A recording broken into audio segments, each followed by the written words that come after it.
केटू दुनिया का दूसरा ऊंचा तरीन पहाड़ है।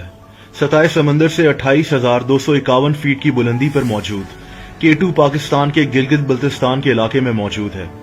केटू दुनिया के ऊंचे तरीन पहाड़ माउंट एवरेस्ट से सिर्फ चंद 100 फीट छोटा है, लेकिन माउंट एवरेस्ट के मुकाबले में केटू को सर करना दुनिया के हर कोपहमा का ख्वाब है, क्योंकि केटू की चोटी तक पहुंचना इंतहाई मुश्किल काम है। इसकी वजह केटू का मौसम और इस पहाड़ की स्टीपनेस है। ये पहाड़ बेहद सीधा है। हर साल दुनिया के बड़े बड़े माउंटेनियर्स यानी कोपहमा केटू को सर करने का ख्वाब लेकर पाकिस्तान आते हैं। ये लोग गर्मी में केटू को सर करने की कोशिश करते हैं, क्योंकि सर्दियों में केटू को सर करना इंतहाई खतरनाक है और आज तक कोई ऐसा नहीं कर सका। केटू पर जाने वाला हर 4 में से 1 कोपहमा अपनी जान खो बैठता है। इन लोगों की लाशों को केटू से नीचे लाया नहीं जा सकता और तभी केटू के सामने स्टील की प्लेट्स पर इन लोगों के नाम लिखकर लटका दिए जाते हैं। ऐसे लोगों को घोस्ट ऑफ केटू भी कहा जाता है। अगस्त 2008 में केटू पर कुछ ऐसा हुआ जिससे पूरी दुनिया शॉक्ड हो गई। 11 लोग एक ही दिन में केटू पर अपनी जान गंवा बैठे और कई लोग शदीद जख्मी हो गए। इस वाकये को किसी भी पहाड़ पर तारीख का सबसे खतरनाक वाकया भी कहा जाता है। जुलाई 2008 के आखिरी हफ्ते में दुनिया के मुख्तलिफ कोनों से 6 टीम्स केटू के बेस कैंप पर इकट्ठी हो गईं। हर किसी का ख्वाब केटू की चोटी तक पहुंचना था। इनमें Holland, Korea, Serbia, America, France और इटली की टीम्स शामिल थीं। इनमें आयरलैंड, नॉर्वे और नेपाल के कोपहमा भी शामिल थे, जबकि पाकिस्तान के पोर्टर्स भी इस टीम का हिस्सा थे, जिनमें हुंजा से ताल्लुक रखने वाले मेहरबान करीम और जिहान बेग शामिल थे।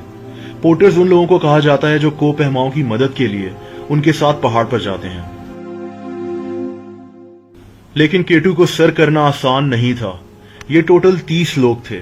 इन्होंने फैसला किया कि केटू की तरफ अलग अलग जाने से बेहतर है कि इकट्ठा एक टीम बनकर केटू को सर किया जाए। 31 जुलाई की रात को ये तमाम लोग इकट्ठे हो गए। इन्होंने फैसला किया कि कोरियन टीम केटू पर फिक्स्ड रोप्स लगाएगी। ये वो हिफाजती रस्सियां होती हैं जिनको केटू पर लगाकर इनकी मदद से केटू पर चढ़ा जाना था। 1 अगस्त की सुबह को ये 6 टीम्स केटू की चोटी की तरफ चढ़ना शुरू हो गईं। इन लोगों का लीडर वैन रूइजेन नामी एक इंतहाई एक्सपीरियंस्ड कोपहमा को बनाया गया। 12 घंटे तक मुसलसल चलने के बाद पहला हादसा पेश आ गया। हुआ कुछ यूं कि सर्बियन टीम के ड्रेन मैंडिक ने खुद को रस्सी से अलग किया ताकि ये अपने आगे चलने वाले क्लाइंबर से आगे निकल जाए, लेकिन ये स्लिप हो गया और नीचे गिरकर मौत का शिकार हो गया। पाकिस्तानी पोर्टर जिहान बेग ने मैंडिक की लाश को बचाने की कोशिश की, लेकिन ये भी अफसोसनाक तौर पर स्लिप हो गया और नीचे गिरकर मारा गया। इस पॉइंट पर कुछ कोपहमाओं ने वापस जाने का फैसला कर लिया, जिनमें सेसिले स्कॉग नामी एक औरत भी शामिल थी। इसका ताल्लुक नॉर्वे से था। ये एक बहुत माहिर कोपहमा थी। ये अपने शौहर रॉल्फ बे के साथ केटू को सर करने के लिए आई थी और इनकी शादी को सिर्फ 1 माह हुआ था। इसका शौहर रॉल्फ बे उस वक्त केटू के एक ऐसे हिस्से से गुजर रहा था जहां बर्फ के बड़े बड़े पहाड़ बने हुए थे। ये जगह इंतहाई खतरनाक होती है क्योंकि यहां से बर्फ पिघलकर अक्सर नीचे गिरती है। रॉल्फ की बदकिस्मती ये थी कि ये जो ही इस जगह से गुजर रहा था, उसी वक्त एक बहुत बड़ा बर्फ का हिस्सा टूटा, जिसके नीचे ये दब गया और मारा गया। इसकी बीवी थोड़ा ही नीचे से अपने शौहर को मौत के मुंह में जाता देख रही थी। दोस्तों, इस सूरत हाल में कोई कुछ नहीं कर सकता।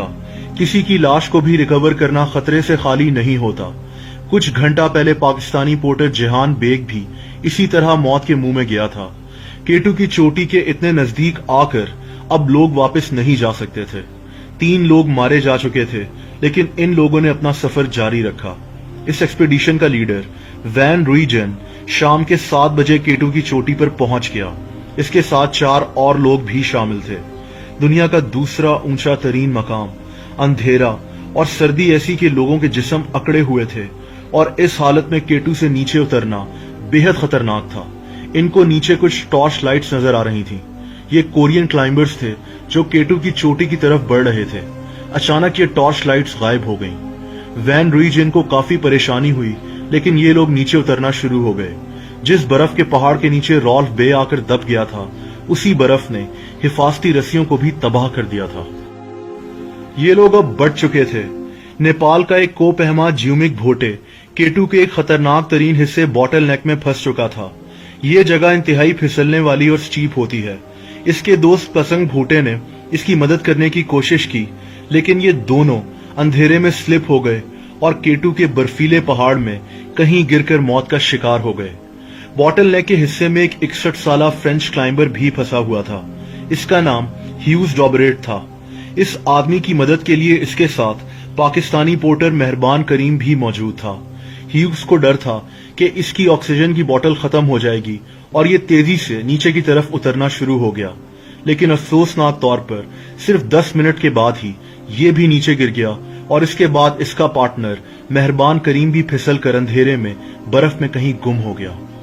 पिछले कुछ घंटों में केटू कई लोगों की जानें ले चुका था और कई लोग मौत के मुंह में थे। एक्सपीडिशन का लीडर वैन रूइजेन, जो केटू से नीचे उतर रहा था, को नजर आना बंद हो गया था। केटू की बर्फ पर पड़ने वाली धूप की चमक की वजह से ये आदमी तकरीबन अंधा हो गया था और फिर उस वक्त दुनिया के दूसरे ऊंचे तरीन पहाड़ पर अंधेरा हो चुका था। दोस्तों, 8000 मीटर की ऊंचाई वाले एरिया को डेड जोन कहा जाता है, क्योंकि इस ऊंचाई पर इंसान अपने होशो हवास खो सकता है। इस ऊंचाई पर खाना हजम करना मुश्किल हो जाता है और ऑक्सीजन ना होने के बराबर होती है। वैन रूइजेन ने पिछले 16 घंटे से कुछ खाया पिया नहीं था। हिफाजती रस्सी भी तकरीबन तबाह हो चुकी थी और इतने अंधेरे में बगैर रस्सी के नीचे उतरना इंतहाई खतरनाक था। अचानक इसकी कमजोर नजर ने 3 कोरियन क्लाइंबर्स को देखा। ये वही लोग थे जिनके हाथ में टॉर्च थी, जो अचानक गायब हो गई थी। ये लोग हिफाजती रस्सी के अंदर फंसे हुए थे। अगर वैन इनकी रस्सी काट देता तो ये लोग नीचे गिर सकते थे। वैन इनकी मदद करने के काबिल भी नहीं था। 2 और क्लाइंबर्स, कॉनफोर्टला और मैकडोनल्ड, भी यहां पहुंच गए। इन लोगों ने काफी देर तक कोरियंस की मदद करने की कोशिश की, लेकिन ऐसा नहीं हो सका। मजबूरन इन तमाम लोगों ने कोरियंस को छोड़कर नीचे उतरने का फैसला कर लिया। लेकिन फिर हैरत अंगेज तौर पर मैकडोनल्ड, जिसका ताल्लुक आयरलैंड से था, फिर से ऊपर केटू की तरफ चढ़ना शुरू हो गया। इसने ऐसा क्यों किया, कोई आज तक नहीं जानता। ये ऊपर की तरफ चढ़ ही रहा था कि अफसोसनाक तौर पर एक एवलांच आ गया, यानी बर्फानी तूफान आ गया, जो मैकडोनल्ड और 3 कोरियंस को अपने साथ बहा कर ले गया। इनकी लाशों का भी पता नहीं चल सका। अब सुबह के 5 बज चुके थे। एक्सपीडिशन का लीडर वैन रूइजेन, जो कि अपनी काफी बिनाई खो बैठा था, केटू पर ही सो गया। इसने थोड़ी बर्फ भी खाई ताकि इसकी बॉडी में पानी की कमी न हो जाए। इसको ठीक से दिखाई भी नहीं दे रहा था और इसको पता था कि इसकी मौत केटू पर ही हो जाएगी, लेकिन इसने अपनी आखिरी कोशिश करने का फैसला किया। ये आदमी 3 घंटे तक नीचे उतरता रहा। यहाँ एक नेपाली पोर्टर पेम्बा ने अपनी जान पर खेलकर काफी लोगों की जानें बचाई। पेम्बा केटू की चोटी से वापस नीचे पहुंच चुका था। इसको वॉमिट हो रही थी, लेकिन ये दवाई खाकर वापस केटू पर लोगों की मदद करने पहुंच गया। इसने इटालियन क्लाइंबर कॉनफोर्टला को नीचे उतारने में मदद की। कॉनफोर्टला की उंगलियां सर्दी की वजह से काम नहीं कर रही थीं। पेम्बा को यहाँ वैन रूइजेन भी मिल गया और इसने इसको भी नीचे उतारने में मदद की। दोस्तों, इस वक्त तक पाकिस्तान आर्मी के हेलीकॉप्टर्स जख्मी क्लाइंबर्स को रेस्क्यू करने केटू की तरफ रवाना हो चुके थे। ये रेस्क्यू ऑपरेशन इंतहाई खतरनाक था, लेकिन पाकिस्तान आर्मी के जवानों ने अपनी जान पर खेलकर सर्वाइवर्स को स्कर्दू के हॉस्पिटल में शिफ्ट किया। केटू पे 11 लोगों की जानें जा चुकी थीं और कई लोग शदीद जख्मी हो चुके थे। ये खबर इंटरनेशनल मीडिया में आग की तरह फैल गई थी। इस वाकये पर कई किताबें भी लिखी गईं और कई डॉक्यूमेंट्रीज भी बनाई गईं। केटू को सर करना आज भी दुनिया के बड़े बड़े कोपहमाओं का ख्वाब है, जो इस पहाड़ के खतरों के बावजूद हर साल केटू का रुख करते हैं। दोस्तों, अगर आपको वीडियो पसंद आई हो तो वीडियो को लाइक करना मत भूलिए।